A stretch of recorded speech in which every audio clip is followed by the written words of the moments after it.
It has been almost a decade since the leadership of Surigao del Sur prioritized and made breakthroughs on maternal health.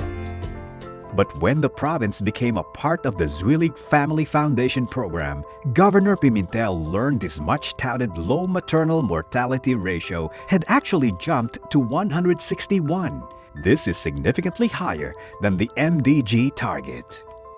I was shocked, so I was really worried because we have been trumpeting this to other provinces that we are one of the few provinces that have attained this Millennium Development Goal, and then nagbalik pala kami sa 89. Undaunted by the setback, Surigao del Sur remains committed to improving health outcomes despite the challenges it faces. Kasi yung kalsada namin talagang mahirap dito. Yung talaga ang nakita ko na problema sa atin, lalo na sa yung mga nanay natin na during sa deliveries nila ng baby nila, talagang manganganak sila sa hirap ng ating daan. Importante talaga ang support ng provincial government katulad ng birthing clinic na sila ang nag-facilitate.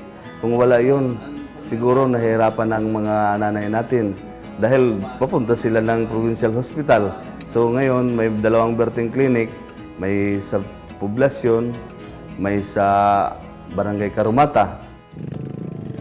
90% of Karumata's residents belong to the Manobo and Mamanwa tribes. Convincing them to give birth at the clinic instead of their homes is a tall order. Sa ospital, man may maanad sa kuan, putson sa katre, putson na higdaan. Kay kuan lagi unsa na kuan man magbika na makita. But Rebecca's husband Jerry would have none of it. The couple's seventh child had died a month after birth, so Jerry followed the advice of a barangay counselor who told him to bring Rebecca to the new birthing clinic. Kaya nga yung birthing clinic sa Karumata, kung ano ang gusto ng nanay, yun ang sinusunod ng ating mga health worker. Kung gusto nila umupo lang para manganak, yun ang gagawin ng ating health worker. Kasi hindi sila gusto yung mataas na higaan. The leadership is still trying to figure out how to handle traditional beliefs and practices in the course of implementing rules on facility-based deliveries. To force Surigaonons to give birth in health facilities, the province passed a law that penalizes both helots and mothers who deliver at home. Any violation of the law carries a penalty of between 500 to 1,000 pesos and possible imprisonment. Payment of fines, if any, is a requirement for the release of a child's birth certificate. Even as the province's campaign against maternal mortality heats up again, new challenges crop up. In 2013, the Caraga region registered the highest number of teenage pregnancies in the country at 238. In less than a year, the figures almost doubled. Clearly, the issue is no longer just maternal health, but reproductive health. Giselle of Tandag City is a 26-year-old mother of 6. She had her first child with her common-law husband when she was still in high school. May gustong lalaki na gusto niya mag-asawa sa akin, yun lang. Giselle stays in the house to care for her brood, while her husband works as a tricycle driver. Magsilbi ng mga anak, pagpaligo, pagpakain sa mga anak, maglalaba sa bahay, yun lang. Giselle herself was born when her mother was only 18. Her youngest sibling is 6 months old. So there is really a need to control population. Tignan mo, lahat ng developing countries, States, England, Japan, tignan mo yung mga anak nila. Meron bang umaabot ng 6? The resources are more evenly distributed. Hindi na kaya ng gobyerno na suportahan itong karami ng tao. Surigao del Sur's current health workforce is also wanting. The number of medical personnel needed to take care of the Surigaonons is far from ideal. Kahit saan ka magpunta, nahihirapan ang probinsya to hire doctors. As much as I want to increase their salaries, gusto ko nga, kung pwede nga, 80,000 or 100,000. Pero hindi na tayo magagawa because nasa PS limitation na tayo sa memorandum circular ng DBM.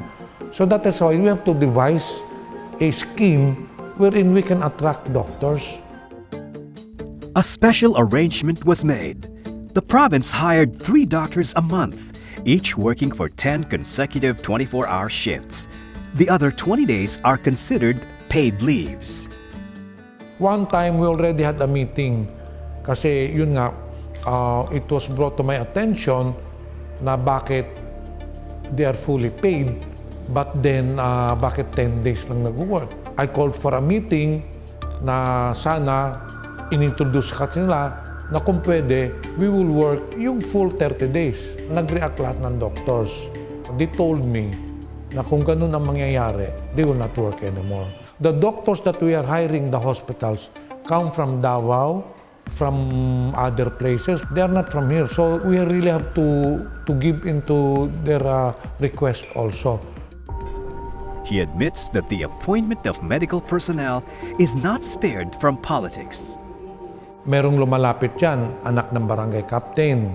Lalo na sa hospitals, doon sa mga promotion, sa appointment. This is a medical facility eh. Hindi pwede yung political appointments. But sometimes we have to bend our rules. So yun na nga, binabalanse natin, na-accommodate natin. Minsan pinipikitan ko na lang. Merong isang empleyado doon na contractor sa Lingig Hospital na pinapasok ng vice mayor dati. Well, being a vice mayor, inalaw natin. But when I found out na yung recommendee niya has not been reporting for duty, pinatanggal ko kagad. In the table of Department of Energy... Although the capital has already been addressing Surigao's problems by attending to the 6 building blocks of health, the leadership needed to do much more. The leadership came up with an action plan to fix the current maternal health situation. The action plan now serves as a roadmap to the renewed maternal and safe motherhood campaign. We conducted health summit in all the municipalities to include the barangay health workers to intensify na naman yung mga programa natin na sinimula natin noon. Kailangan we have to go back again to square one para ma-reduce na naman namin yun. Because we were complacent eh. We thought na pag na-attain na natin yun, doon na lang tayo eh.